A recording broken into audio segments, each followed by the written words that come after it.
Ngayong hapon sa matag usa, especially sa mga Covenant Missionary Baptist Churches na to ang mga igsunan.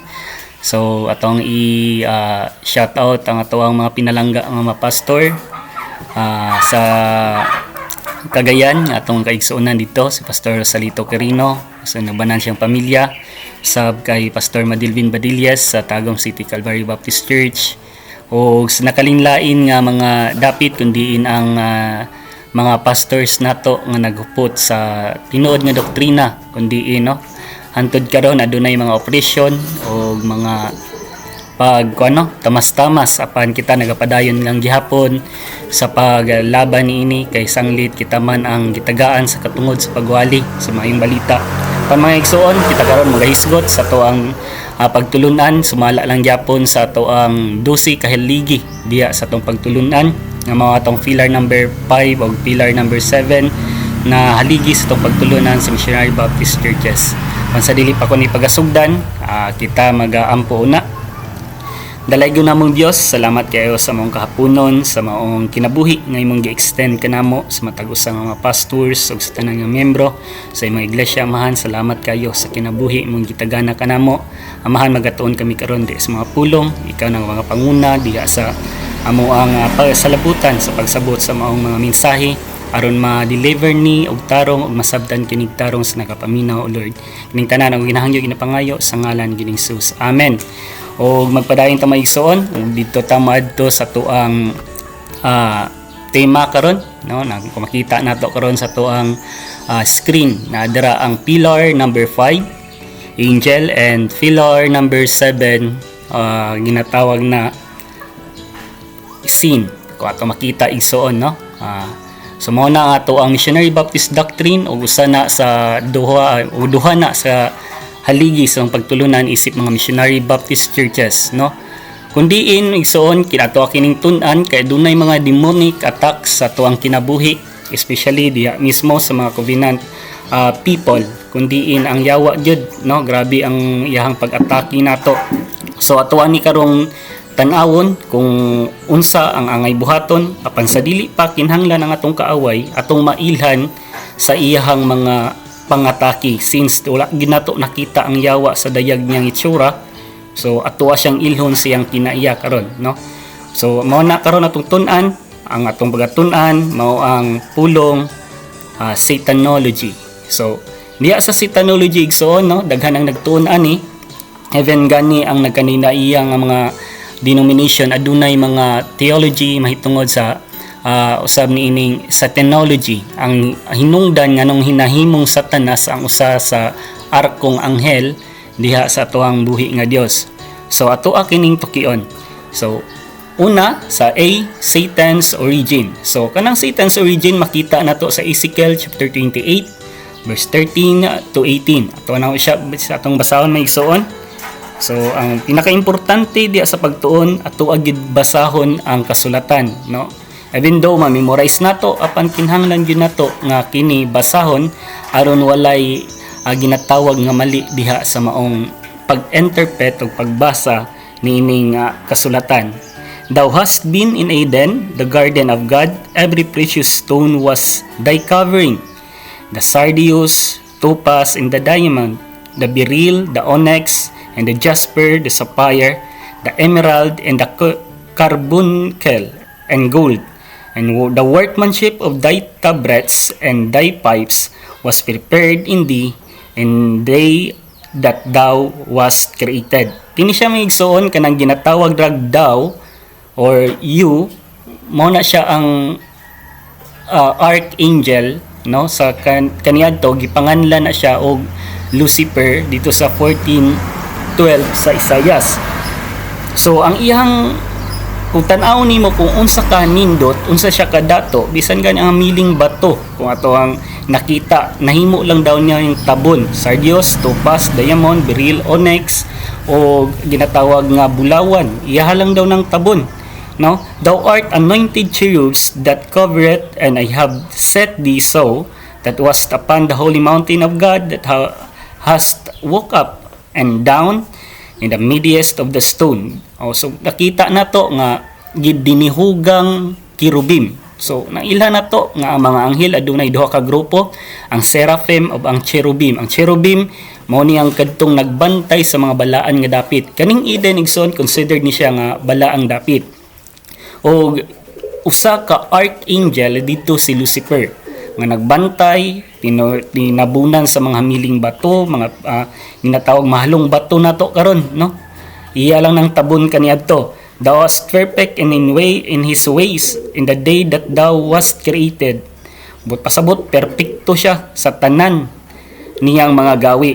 Apan sa dihang niabot ang iyang pagkamasalanon nga kinaiya, no? And by the multitude of thy merchandise and have filled the medias violence has seen. But pasabot tungod daw sa iyang kadaghan siyang manggad, no? Usab diha sa kahugaw na pud siya kasing-kasing ni Satanas na naanay ni tubo nga pride, no? Mao day hinungdan sa sinugdan sa iyang pagpakasala. Nahibaluan nato si Satanas ang author sa sin tungod sa iyang pagrebellion dira sa atoang buhi nga Dios. So kaniadto mangigsoon perpekto siya. Gingon sa 17, thine heart was lifted up because of thy beauty, thou hast corrupted thy wisdom, by reason of thy brightness I will cast thee to the ground, and I will lay thee before the kings that they had behold thee. Kung sa yang hinungdan dito, kung imong tanawon ingon dira nga iyahadong kung baga ayahadong kasing-kasing tungod siyang pagkamaanyagon na anay pride, gipataas na niya ang kaugalingon diha atubangan sa Dios. Tapos ang iyahang intellect or ang wisdom gigamit na niya sa dili maayo nga paggawi niini. Wala na siya sa ginatawag nga perfect in his ways, kundi nagsugod na ang sala kay tungod sa iyang pride. Mao ni ang kinaiya ni Satan sa dihang nahulog na siya. O gihulog daw sa Dios diri sa yuta aron makita daw sa tanan nga mga hari kung naunsa siya. Mao na siya, no? O gihugaw-hugawan na po daw niya, and thou hast defiled the sanctuaries by the multitude of thy iniquities. But pasabot nahugaw-hugawan na ang mga balaang dapit kay tungod sa iyang kadaghan nga mga sala. Mao nang once di ay nga ang isa ka tawo, kung i-refer na to kay Satan, ang kinaiya sa tao kung makasala gyud di ay, the more daw ka nang makasala, the more daw ang wasteful thing nga maabot nimo o giisip ka na kahugawan. Mao na nga adunay tubig nga nahitabo nga gigamit diha sa ginatawag nga inward and outward cleansing, no? Sumala pa sa tuang pinalangga nga Apostolic Church Father nga si Clement of Rome sa iyang sulat dito sa Pseudo Clemente Recognitiones chapter 6. Nakita nato dito sa volume 6 sa book 6 niya sa chapter 11, makita nato dito nga ang pagpanghinlo daw pinaagi daw diya sa tubig. Before ka manghinlo kinahanglan maginulsol ka sa imong sala aron mahinlo ang imong kasing-kasing og ang imong panghuna-una. Sa diha daw mahimo niyo pagpangayog pasaylos tong Ginoo, moduol daw ka diya sa tubig aron hinluan ang imong physical nga kahugawan. Even though wala nato na nakita, apan pinaagi sa tubig according to Clement mahinlo daw ta. Mao na siya hinungdan nga maabog daw ang tanang kahugawan nga mugna sa tuang pagpakasala, nga ang nagpasiugda ani mao ang yawa, nga kundiin subjection of sin ng ato ang lawas. Mintras aduna pa ang ato ang unundon, nagpadayon jud na nga naay mo oppress sa imuhang pagkakristohanan, no? Mismo sa imong kagalingon igsoon. Mao na siya nga ang origin ni Satan, isa siya ka cherubim nga taas gayod dinihugan, o isa sa archangel, o siya pod ang nagrebellion sa tong Ginoo ug dito nagsugod ang sala gyud dinhi sa kalibutan. Karon mang igsoon padayon ta. So he is one of the archangel that anointed cherubs had hired position of honor before God. But pasabot kung highest position o higher position naa siya sa pinaka duol na gyud sa Ginoo nga maghatag og pagdayeg, maghatag og simba sa tong Ginoo. Mao na iyahang konso na sa dihang archangel pa siya. Tapos perfect in wisdom, beauty, wealth, covered with a precious stone. Bot pasabot, dira pa lang daan sa iyang kinaiya sa dihang anointed cherub, wala pa siya kaila sa kasalanan si Satan nga gipanganlan siya sa una og Lucifer. Mao na ang iyahang kinabuhi, no?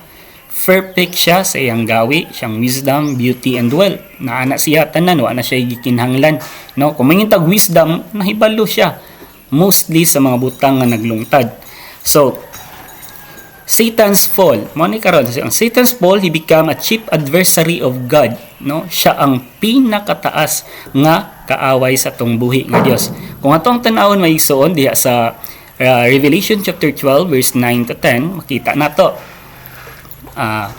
And the great dragon was cast out, that old serpent called devil, and Satan, which deceiveth the whole world, he was cast out into the earth, and his angel were cast out with him. Bot para sabot igsoon, no, ang katunggingan lang dragon nga gitambog nganhi sa yuta, mao daw ni ang usab ang karaan nga serpente or bitin nga ginganlan daw og Diablo og Satanas. Kung diin siya daw ang pangilad, siya daw ang hatag og mga lipat-lipat sa tibuok kalibutan, no? Diri daw siya sa yuta gitambog uban sa iyahang mga anghel nga kauban, mga sumusunod niya. Muna sigigsoon dili na ka matingala, no? And I heard a loud voice saying, Heaven, now is come the salvation and strength of the kingdom of our God in the power of His Christ. For the accuser, gitawag po siya accuser, and our burden is cast down, which accused them before our God day and night. Bot pasabot, sa dihang gipanganlan siya og Satanas, automatic ang meaning sa pagka-Satanas niya o Diablo, mulipat-lipat gyud, mangilad gyud. Dili ingon nga pag ingog devil, makita day na to dautan tanan ang iyang gipakita, naapoy mga buutan daw kuno para paano ta mo deceive o paano siya mo deceive, no? Paano niya i-deceive o paano ta niya i-deceive pod sa pianagi siyang mga gawi. Mao man na iyang trabaho. Ginalipat-lipat daw ta niya, abing natog mao ni ang tinuod nga doktrina, kay dili man kay bugat. So abing natong maugyod ang tinuod nga doktrina, wala ta kabalo nga hinimo ra pud ito sa mga hinanid, no? Mo nang kinahanglan watch out ta kay si panganlan siya chief adversaries, Satan, devil, panganlan siya og accuser o deceiver. Ang tanang deception ining kalibutan iya na aron mahulog lang gid ta igsoon. Kung ato ang balikon dito sa Ezekiel chapter 15 to 16, ang iyang pagkahulog tungod lang gyud sa iyang pride. Nihambog na siya, dato siya, nindot ang ihang panagway, perfect siya siyang gawi, antod giilan niyang kaugalingon isip Dios. Dito nagsugod ang ihang pagkahulog. Una mga igsoon, kung imong tan-awon, no? Imong tan-awon balik, no, dito sa Ezekiel atong gibasa gay na, nakita nato ang iyang pagka-pride. Mao nang kita mga Kristohanon, kung aduna na feel na nato nga naa na ang pride nato, kinahanglan nato kanang tanggalon, kay kinaiya na kana sa yawanon, dili na Dios nun. Di na maminaw istoryahan, instead istoryahan mga suko og balikwason ka og istorya, kinaiya na ni Satanas, no? Diha siyang pagpakasala tungod siyang pride, wa siya naka-recover. Kung ato makita ang Isaiah chapter 14 13 to 14, kung makita nato na igsuon, na-emphasize ang 5 ka I will dira, no? For thou hast said in thine heart, una nga I will ascend to heaven. Kaduha nga I will exalt my throne above the stars of God. Katulo, I will sit upon the mount of the congregation, the side of the north. Tapos, ang ikaapat, I will ascend above the heights of the clouds. Ang ikalima, I will be like the Most High. Nahimong ambisyoso ang yawa nining tungura. Kay tungod sa iyang perfect daw siya sa in his ways dati, nitubo ang iyang I will or pride. Tapos, perfect siya sa iyang kadato. Kay na tabon raguna niyang mga mahalong bato. Nindot kaya siyang panagway mo nang na-emphasize karon sa Isaiah 13 to 14 13 to 14 nga dihang dapita ang pagpakasala ni Satanas mahitungod ra gyud sa iyang pride. Kung naa kay pride karon igsoon, maghuna-huna ka. Dapat mabitaw ng even though you know a lot of things nga daghan pud ka nga mga butang nga mahimo, pero niingon atong Ginoo kinahanglan ang ato ang pagka-meekness. Unsa nang meekness?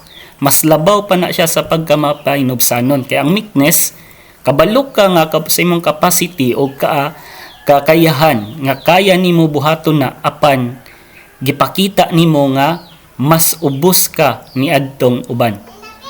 Nakay kakabalo ka na sa imong kapabilidad apan gipaubos gyapon nimong kaugalingon nga dili nimo ma-exalt. Mo nay meekness. Layo ka sa I will ana nga lima ka I will igsuon. Kinaiya na ni Satanas og hinungdan usab na sa iyang pagkahulo. Mao bitag gitawag nato og Satan's fall. So padayon ta, Satan's personality madto na pud ta sa iyang kinaiya. Kaniron kinaiya even though na anay mga kinaiya nga nabasa nato sa Satan's fall, makita usab nato yang mga kinaiya karon diri. Una, he is intellect. He is keen and crafty to his work. No? Pumintag intellect, bright yun. No? Mo bersikulo pagani ning yawa. Bright food kay ni siya mo bersikulo. Kay kung nakita ninyo sa Matthew chapter 4, dito sa whole chapter, no? Naada sa 3, nasa 4 to 6, ni bersikulo pud biya ang yawa. Nigikan pa sa kasulatan nga gisulat ni Salmista David. No? Mo nang atong bright ang yawa atong tan-awon kung unsa gid siya ka mangingilad, no? Crafty to his work. Now sa Ephesians chapter 6:11 makita na nimo kung unsa siya ka intellect. Kay si Paul nagtan-aw na daan na mao na ningon si Paul, put on the whole armor of God that ye may be able to stand against the wiles of the devil. Kung tan-aw nimo dira ipabutang tanan nato nga panagam kay nakita na ni Paul ang udyong sa dautan. Tag udyong di na basta-basta kay wa nimo nabal-an niya igo na day ka luka pa na ka. Mo na si Paul every now and then ingon siya ibutang ninyo ang inyong kalasag, ibutang ninyo ang inyong panagang dili nga nakalit lang mo hambugiro nga wa may hinungdan. Kay tungod lang ba nakatkaton lang tagamay mingintag mas maayo nako sa magtutudlo. Galatians 6:6 kinahanglan honor your teacher nga nagtudlo kanato sa mga pagtulan ang Dios nun. Ato anong gibiyaan mo na siya nay term ana sinang pangkong nga kinaiya nakatugdon lang gani nakasuyop na gani igo na ni baliktad. Dili ingana. Dili dapat anak kung nakita ninyo kana tinuod padayon. Pero nakita ninyo nga ano mo ganay mas maayo pumuundang kaysa magsamok-samok lang pod sa kongregasyon. Kaya atong Ginoo si Pablo paningon mas maayo nilang sila na mismo ang mangunay sa pagputol. Maingon ni Apostol Pablo. So siya daw ang kinaiya sab ni Satanas dili lang siya intellect kundili maayo siya mangilad. Grabe siya deception. Maayo siya mo-accuse. Mo nang kung kinsa tong accuser gani, i-accuse bising walay sala ang tao, butang-butangan. Magduda na mo kinsa inyong papa. Mo na igsoon ayaw gid mo kumpiyansa kay basi na unyag. Lahi na ang inyong amahan, di na tuwa sa langit. Kay mag-accuse gani mo, automatic na naka-score gid mo sa libro ni Satanas. Kay accuser gid siya. Itong basahon balik ang Revelation chapter 12 verse 9 to 10. And the great dragon was cast out, the old serpent called devil, and Satan which deceiveth the whole world, and he was cast out into the earth, and his angel were cast out with him. Buot pasabot, dili lang si Satanas ang tambog, kundi apil to yang mga anghel nga sumusunod. Tapos, dito sa pagkaten, makita na to dito nga, accuser and deceiver daw siya. Knowledgeable in scripture po daw siya. Dili siya ingon nga, dili bright sa scripture. No, kundi knowledgeable in scripture. Lantaw na to ang Matthew chapter 4 verse 5 to 6. Diba? Nigamit og bersikulong yawa. Then the devil taketh him up into the holy city and setteth him on the pinnacle of the temple. And saith unto him, If thou be the Son of God, cast thyself down. For it is written that he shall give his angels charge concerning thee, and in their hands shall they bear thee, lest of any time thou dash thy foot against a stone. Bot pasabot, gingnan pa niya si Ginoong Hesus sa iyang pagpangilad. Ambak daw ng aning dapita. Kay nagaingon man ang kasulatan nga ang anghel magaagak nimo o bisan pa daw diha sa mga lapalapaw ang giday abog nga makabatog. Bot pasabot gamit yung scripture ni David o bright sa scripture mo nang di punta magkumpiyansa anang nagpakurong ingnong bright sa scripture tapos balintuwang daytong doktrina sa tong Ginoo kay maingon naman nga Christian era naman ta karon. So wala na tong Old Testament pero nibasag Old Testament kumawali. Mali nga pagtulunan. Kay sa tinuod lang sa Romans chapter 9 verse 3 to 4, ilaha ang pakigsaad, pagkainanak, pagsimba, mga pulong, oracles, ilahan na walay bisan unsa sa intil. Kundili sa dihang nasumpay lang ta pinaagi kang Ginoong Hesus, aduna natay nasuyop nga doktrina gikan mismo sa mga Hudyo. So padayon ta, he show himself as an angel of light and deception ang acting niya diri igsoon. Maayo siya sa tanan. Kung mintag maayo siya sa tanan, mao ni ang iyang act karon igsoon. Lantawan ninyo. Ang 2 Corinthians chapter 11:14. Mao ni gingon, og kini dili angay kahibulong kay bisan gani si Satanas nagtakuban man nga sa iyang kaugalingon ingon nga mga anghel sa kahayag buot pasabot angels o angel of light. Si Satanas angel of light buot pasabot di gyud daw na siya magpakaila nga kaaway siya tubang sa tao, magbinuutan gyud na siya, buutan pa na sa tinuod nga Kristohanon. Kang tinuod nga Kristohanon na may badlongon pero wa ni buhi sa doktrina, pero mahilot rana through the doctrine of our Christ o siyang grace. Apan kani si Satanas awara po ni siya acting good to everyone, buutan sa tanan, paanud-anuran tanan ang mga tao aron mosunod lang daw kuno sa ilang pagtulunan nga Kristohanon gyapon. Nataw na to, napagyud ni siya mga ministro, na ba siya ginatawag nga mga pastor pud diha mismo sa sulod sa iglesia. Kay kani nga sulat dito ni sa kongregasyon sa Corinto igsoon. Naa po di ay ni sila ginatawag nga mga pastor or minister ang yawa, no? Mao ni ang sumusunod ni Satanas. Karon mao ni. Pasaw na to.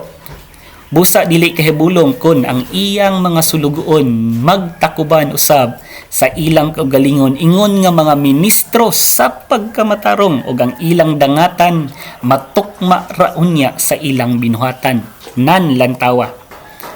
Nahimo pang pastor, demonyo di ay. Mga demon di ay or mga sumusunod ni Satanas. Kay ang tanang mga sumusunod ni Satanas may igsoon, considered na sila nga mga demons. Ang devil naka-refer kay Satan o ang Satan or accuser, adversaries naka-refer na dito kay Satan. Ang iya daw sumusunod, demon, his demon or followers or act as Christ minister. Na nagwali day na mahitungod kay Satanas, wala. Nagwali daw na mahitungod kang Kristo. Mo na mangigsuon pag kaning kauban na to mga pastor, watchful ta sa tuang mga palibot usab daw ng pailag mga ministro kay naay mga sumusunod ni Satanas, no? Nag-ingon na nga atong Ginoong Hesukristo ana, no? Matthew 7 chapter 7 verse 15. Nataw na to. Nag-ingon na adunay pasidaan atong Ginoo. O mo ni, tanaw na to. Pagbantay kamo sa mga mini nga propeta nga moanha kaninyo nga magsulob og bisti sa karniro apan sa sulod nila mga lobo nga manunukob. So, kung mga fake prophets, mini nga propeta, no, unsay lay ilang purpose aron tukbon ang tinuod nga karniro. Mandamay ni mga igsoon. Mao na sila mga kawatan ni sila kay di ni kabalo maagi sa pultahan. John 10:9 di ni kabalo maagi kuan dili pares ka Kristo nga siya gyud mismo ang dalan ug kamatuoran. Apan kini daw angels of light ni wala gyud ni klarong dalan-dalan rin iya, dalan-dalan. Wa ni na rehistro sa libro sa kinabuhi, dalan-dalan rin iya igsoon. Mao na may igsoon karon nakita nato ang personalidad si Yawa, accuser, deceiver. Ang iyang pag-deceive dili gyud nakapaigo dito sa doktrina sa Ginoo. Mao ni mga igsoon, sa matag karon ug unya bantayan nato, manginaot ko na bless man ni nga mga pulong og ang kadunggan naghimayan iya lang man sa tong buhi nga Dios. And God bless one.